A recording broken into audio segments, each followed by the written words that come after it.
তো ইয়াতে কুৱেশ্যনটো সুধিছে প্ৰুভ ডেট দ্য নাম্বাৰ এটা নাম্বাৰ এটা দি আছে এই নাম্বাৰটো হৈছে এটা ইৰেশ্যনেল নাম্বাৰ ঠিক আছে আৰম্ভ কৰোঁ এতিয়া প্ৰথমতে এই নাম্বাৰটোক আমি অলপ বুজিবলৈ চেষ্টা কৰোঁ ইয়াতে যোনটো নাম্বাৰটো দিছে এইটো এটা ডেচিমেল নাম্বাৰ হৈছে তো ডেচিমেলটো দিছে 0.101 নেক্সট দিছে 001 দেন আমাক দিছে 0001 এইটোৰ মিনিংটো এইটো হৈ গ'ল ডট ডট ডট মানে এইটো গৈ আছে আমি আহি আছোঁ নেক্সটলৈ তো যদি আমি এই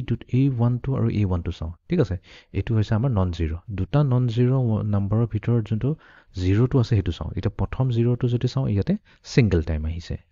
নেক্সট A1 আৰু A1টো যদি লওঁ ইয়াৰ মাজত কেইটা জিৰ' আহিছে দুটা জিৰ' আহিছে ঠিক তেনেকৈ A1 আৰু A1টো যদি লওঁ ইয়াৰ মাজত তিনিটা জিৰ' আহিছে তো তাৰমানে আমি এটা প্ৰেডিকশ্যন কৰিব পাৰিম যে আমাৰ নেক্সট ওৱানটোৰ মাজত আমাৰ কেইটা আহিব চাৰিটা জিৰ' আহিব তো এইটোৱে কণ্টিনিউ হৈ গৈ আছে সেইকাৰণে কৈছে ইয়াতে A1 আৰু A1টো যদি চাওঁ ইয়াৰ মাজত আমাৰ n নাম্বাৰছ অফ জিৰ' আছে মিনিং এইটোৱে হৈ গ'ল তো ইয়াতে চাৰিটা আহিছে নেক্সট আমাৰ পাঁচটা জিৰ' আহিব তাৰপিছত ছটা জিৰ' আহিব তো এইটো এনেকুৱাকৈ আমাৰ জিৰ'বোৰ ৰিপিট হৈ থাকিব ঠিক আছে বা এনেকুৱাকৈ আগবাঢ়ি গৈ থাকিব আমাক সুধিছে যে এই নাম্বাৰটো ইৰেশ্যনেল নাম্বাৰ হয়নে নাই সেইটো আমাক প্ৰুভ কৰিব লাগে ঠিক আছে তো আমি কেনেকুৱাকৈ প্ৰুভ কৰিম আমি এইটো কণ্ট্ৰাডিকশ্যন ইউজ কৰি পেলাই প্ৰুভ কৰিম তো প্ৰথমতে আমি এটা কাম কৰি লওঁ এইটোক আমি নাম দি দিওঁ let X be the number তো এক্সটো আমি এজিউম কৰোঁ 0.1010001 ডট ডট ডট ঠিক আছে তো এইফালে আছে 100 ডট ডট ডট 01 তাৰমানে ইয়াতে আমাৰ n নাম্বাৰ অফ টাইমছ এইটো ৰিপিট হৈ আছে ডট ডট ডট তো এই নাম্বাৰটো আমি কি বুলি কৈ এজিউম কৰিম ইজ ৰেশ্যনেল তো এইটোক আমি এটা ৰেশ্যনেল নাম্বাৰ বুলি কৈ প্ৰথমতে এজিউম কৰি লৈছোঁ এতিয়া নেক্সট কথাটো আহি যে ৰেশ্যনেল নাম্বাৰ হয় কিন্তু কি হয় এতিয়া আমি যদি ডেফিনেশ্যন মনত কৰোঁ তো ৰেশ্যনেল নাম্বাৰ এটা ৰেশ্যনেল নাম্বাৰ এনেকুৱা ধৰণৰ নাম্বাৰ আছে যোনটোক আমি P/Q ফৰ্মেটত লিখিব পাৰোঁ ঠিক আছে তো P/Q ফৰ্মেটত লিখিব পাৰোঁ ইয়াতে যোনটো ডিনমিনেটৰ কিউ হ'ব সেইটো জিৰ'ৰ হ'ব নোৱাৰে তাৰমানে আমি পিক জিৰ'ৰে ডিভাইড নকৰোঁ and P and Q have no common factors other than 1 P and Q have no common factors খালি 1 হ'ব পাৰিব তাহাঁতৰ common factors no common factors except 1 তো এইটো হৈছে আমাৰ এটা ৰেশ্যনেল নাম্বাৰ হোৱাৰ ডেফিনেশ্যন ঠিক আছে এতিয়া যদি এক্সাম্পলেৰে চাওঁ ভেৰি চিম্পল এক্সাম্পল হৈছে এতিয়া হাফ হৈছে এতিয়া ৰেশ্যনেল নাম্বাৰ বিকজ 1 আৰু 2 এইটো নিউমাৰেটৰ 1 আছে ডিনমিনেটৰ 2 আছে এতিয়া ইহঁতৰ মাজত কমন ফেক্টৰ কি আছে খালি 1 আছে তো এইটো হৈছে আমাৰ এটা ৰেশ্যনেল নাম্বাৰ 2 এতিয়া 0 ইকুৱেল নহয় because 2 is not equals to 0 তো এইটো এটা ৰেশ্যনেল নাম্বাৰ হৈছে ঠিক তেনেকৈ আমি 1/3 ল'ব পাৰোঁ ঠিক আছে নেক্সট আমি 2/5 ল'ব পাৰোঁ বা আমি ডাঙৰ নাম্বাৰো ল'ব পাৰোঁ 11/17 ল'ব পাৰোঁ ঠিক আছে তো এইবোৰ হৈছে চব এটা ৰেশ্যনেল নাম্বাৰ যিবোৰক আমি P/Q ফৰ্মত লিখিব পাৰোঁ এতিয়া নেক্সট এই ৰেশ্যনেল নাম্বাৰ 1/2 এইটোতো আমি ডেচিমেললৈ লৈ যাব পাৰোঁ যদি ডেচিমেললৈ লৈ যাওঁ তেনেহ'লে হাফক আমি লিখিব পাৰোঁ 0.5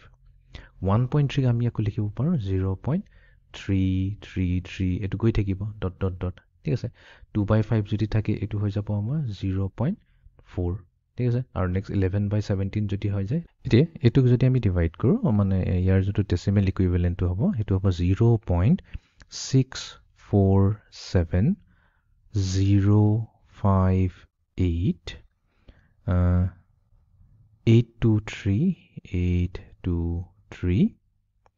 529 4117 ঠিক আছে ইনফেক্ট এইটো লিখাৰ কাৰণটো এইটোৱে হৈছে তো 117ৰ পিছত আকৌ 6470583 আহিব তো এইটোক আমি কি কৰিব পাৰোঁ যিহেতু ৰিপিট হৈ আছে ওপৰত এটা বাৰ লগাই দিব পাৰোঁ ইয়াৰ এই যিকেইটা চাৰিটা এক্সাম্পল লোৱা হ'ল এই চাৰিটা এক্সাম্পলৰ এটা ভাল আৰু এটা ইণ্টাৰেষ্টিং বস্তু আমি ইয়াতে গম পাই যাওঁ এতিয়া প্ৰথম যদি আমি ডেচিমেলটো চাওঁ 0.5 এইটো কি হৈ গ'ল টাৰ্মিনেটিং হৈ গ'ল এইটো হৈছে এটা টাৰ্মিনেটিং ডেচিমেল নাম্বাৰ আৰু টাৰ্মিনেটিং ডেচিমেল নাম্বাৰ ক'ত আছে 2/5 আমি 0.5 পাওঁ এইটো এটা হৈছে টাৰ্মিনেটিং ডেচিমেল নাম্বাৰ 1/3 যদি চাওঁ এইটো হৈছে আমাৰ এটা নন টাৰ্মিনেটিং মই এনটি বুলি কৈছোঁ এনটি হৈছে আমাৰ নন টাৰ্মিনেটিং বিকজ এইটো আমাৰ ৰিপিটেড হৈ থাকিব ঠিক তেনেকৈ 11/17 এইটো হৈছে আমাৰ non terminating decimal number because এইটো কেতিয়া শেষ নহয় এইটো কণ্টিনিউ হৈ থাকিব ফাইন নেক্সট আহি যায় আমাৰ ৰিপিটেশ্যনৰ কথা এতিয়া প্ৰথম হাফটোক যদি চাওঁ এইটো হৈ যাব আমাৰ নন ৰিপিটিং এইটো হৈ গ'ল আমাৰ নন ৰিপিটিং তাৰমানে কি হ'ল নন ৰিপিটিং কেলৈ হৈ গৈছে বিকজ এইটো শেষ হৈ গৈছে 0.5তে শেষ হৈ গৈছে তো এতিয়া আমি হাফটো ক'ব পাৰোঁ এটা হৈছে টাৰ্মিনেটিং আৰু ই হৈছে এটা নন ৰিপিটিং ডেচিমেল নাম্বাৰ এইটো হাফৰ কেছত নেক্সট যদি আমি 1/3টো চাওঁ এতিয়া 1/3 কেছত আমিতো কৈ থৈছোঁ এইটো নন টাৰ্মিনেটিং হৈছে এতিয়া এইটো কিন্তু হ'ব আমাৰ ৰিপিটিং কিয় হৈছে বিকজ ইয়াতে আমি দেখাই পাইছোঁ ইয়াতে 3 ৰিপিট হৈ গৈছে তো এইটো আহি গ'ল আমাৰ ৰিপিটিং নন টাৰ্মিনেটিং বাট ৰিপিটিং ঠিক আছে নেক্সট কেছত কি আছে 2/5 এইটো টাৰ্মিনেটিং হৈ গ'ল আৰু এইটো কি হ'ব নন ৰিপিটিং হৈ যাব বিকজ ইয়াতে 0.4 পিছত আৰু একো নাই ইয়াতে শেষ হৈ গ'ল তো টাৰ্মিনেটিং এণ্ড নন ৰিপিটিং 11/17 যদি চাওঁ এইটো হৈছে নন টাৰ্মিনেটিং বিকজ এইটো শেষ নহয় বাট ইয়াতে ৰিপিটেশ্যন হৈ আছে য়েছ ইয়াতে ৰিপিটেশ্যন হ'ব সেইকাৰণে মই ইয়াতে বাৰটো দিছোঁ আৰু এইটো হৈ গৈছে এটা ৰিপিটিং ডেচিমেল নাম্বাৰ তো তাৰমানে ইয়াতে আমাৰ যদি ৰেচনেল নাম্বাৰ থাকে তো আমাৰ ৰেচনেল নাম্বাৰ কি হ'ব পাৰে টাৰ্মিনেটিং হ'ব পাৰে আৰু নন ৰিপিটিং হ'ব পাৰে TNR তাৰপিছত নন টাৰ্মিনেটিং হ'ব পাৰে এণ্ড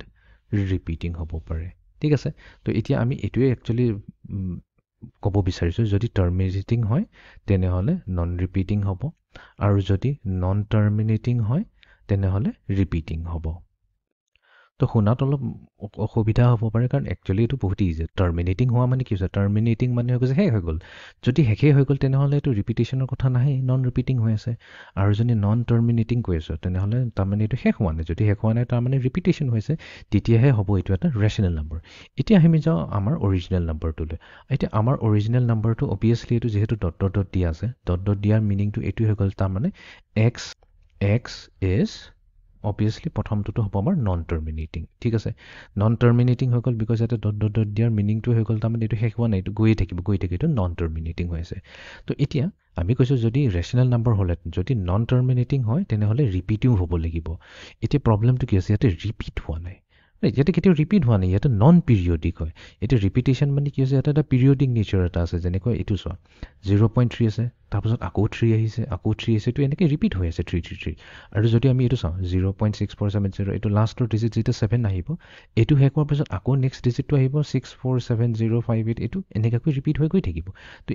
ইমানখিনি ডিজিট আকৌ ৰিপিট হ'ব আকৌ নেক্সট ৰিপিট হ'ব তো ইয়াতে এটা পিৰিয়ডিচিটি আছে ৱেৰাজ এইটো নাম্বাৰত কোনো পিৰিয়ডিচিটি নাথাকে বিকজ ইয়াতে প্ৰথমতে 01 আহিলে নেক্সট 001 আহিলে তাৰপিছত তেতিয়া তো ইয়াতে এইটো বাঢ়ি গৈ থাকিব তো ইয়াতো আমি ক'ম যে এক্স ইজ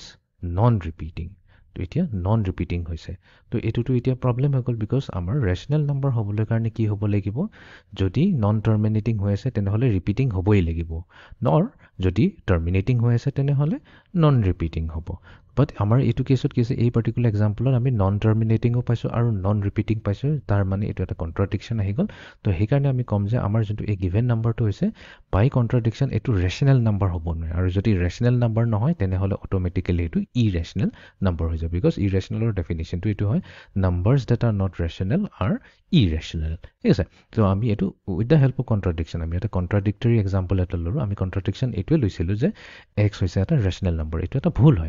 ভুল ধাৰণা হয় আমি এটা ভুল ধাৰণাৰে আৰম্ভ কৰিছোঁ তো ভুল ধাৰণাৰে আৰম্ভ কৰাৰ কাৰণে আমি এটা ভুল ইনফৰ্মেশ্যন এটাই পাইছোঁ যোনটো ৰেচনেল নাম্বাৰৰ কেছত হ'বই নোৱাৰে ৰেচনেল নাম্বাৰ কেছত নন টাৰ্মিনেটিং আৰু নন ৰিপিটিং দুইটা চাইমিলটেনিয়াছলি হ'ব নোৱাৰে যিকোনো এটাহে হ'ব তো সেইকাৰণে আমি ক'ম যে বাই কণ্ট্ৰাডিকশ্যন আমি শ্ব' কৰিলোঁ যে আমাৰ যোনটো এই নাম্বাৰ এক্স হয় যোনটো এই দিয়া আছে এই নাম্বাৰটো ইৰেচনেল নাম্বাৰেই হ'ব লাগিব